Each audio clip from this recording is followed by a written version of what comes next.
పినపాక భద్రాచలం నియోజకవర్గాల పరిధిలో ప్రభుత్వ నివేదిక ప్రకారమే 28,000 మంది ముంపు బాధితులున్నారు. వీరికి సురక్ష ప్రాంతంలో డబుల్ బెడ్రూమ్లు కట్టిస్తానని 17/7/2022న ముఖ్యమంత్రి భద్రాచలంలో హామీ ఇచ్చారు. మళ్లీ వరదల సమయం వస్తున్నా ఈ హామీపై చర్యలు లేవు, కనీసం కార్యాచరణ లేదు.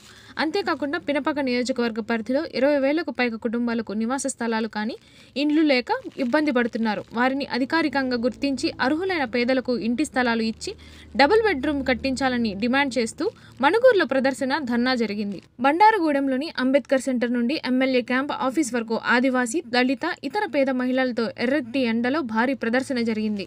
అనంతరం ఎమ్మెల్యే క్యాంప్ ఆఫీస్కు చేరుకుని ధర్నా చేశారు. క్యాంప్ ఆఫీసులో ఎమ్మెల్యేకు వినతి పత్రం ఇచ్చారు. ప్రగతిశీల మహిళా సంఘం, గోదావరి ముంపు బాధితులు నిరుపేద గృహకల్ప పోరాట కమిటీ ఆధ్వర్యంలో ఈ ప్రదర్శన జరిగింది.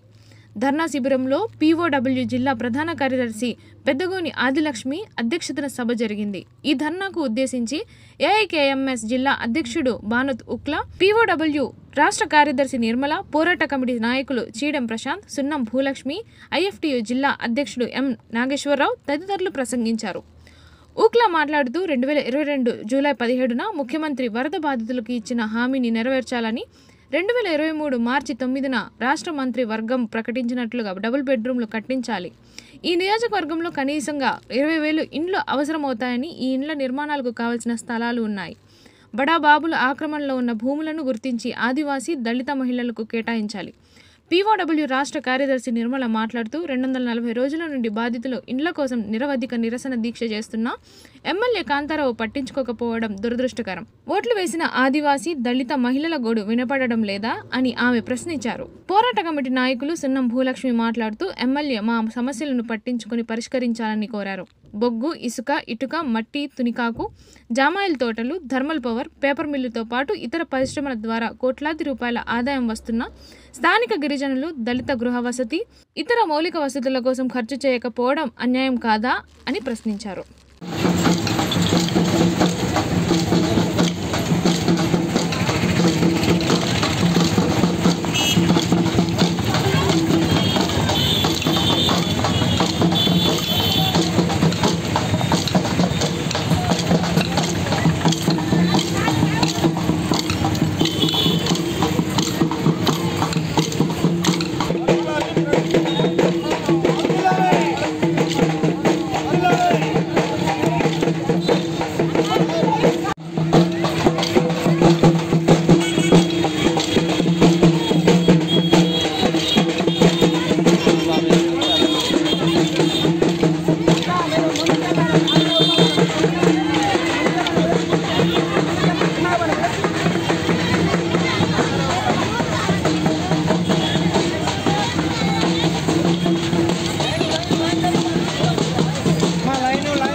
బీఆర్ఎస్గా మారింది కానీ పేదల బతుకులు ఇప్పుడు మారలేదు.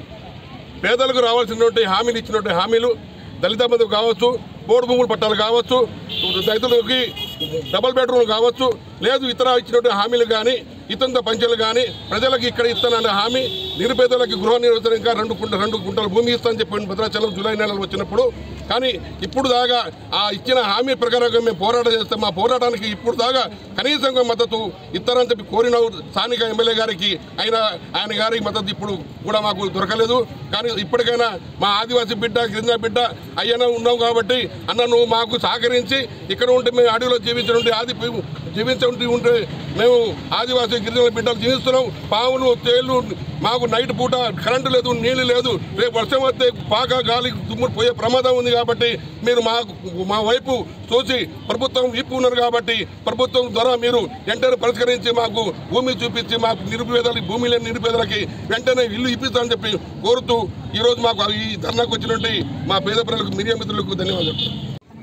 అందరికీ విప్లవందన తెలియజేస్తూ ఈరోజు ఎమ్మెల్యే ముట్టడి మేము ఎందుకు వచ్చినామంటే గత 4-5 నెలలు 6-5 నెలల నుంచి కూడా మేము రోడ్డు పక్కన గుడిసెలు వేసుకొని ఉన్నాము.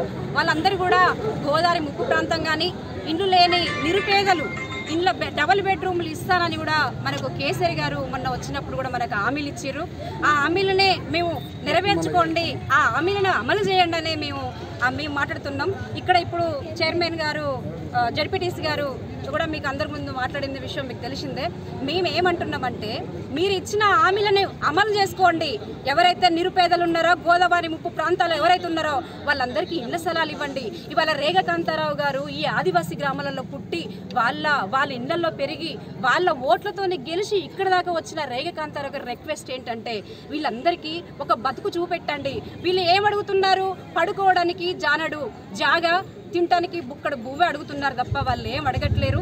అదొక్కటి వీళ్ళు అమలు చేయాలని కోరుతూ ఈరోజు పాలకులు, ప్రభుత్వాలు కూడా ఓట్ల కోసం వాళ్ళ ఇళ్లకు పోయి ఓట్లు అడుక్కోవడమే కాదు, ఓట్లు అడిగినాక గెలిచినాక కూడా పేద పక్షాల పక్కన నిలబడి వాళ్ళకు న్యాయం చేసినట్టుగా నిలబడాలని మేము ప్రగతిశీల మహిళా సంఘంగా డిమాండ్ చేస్తున్నాం.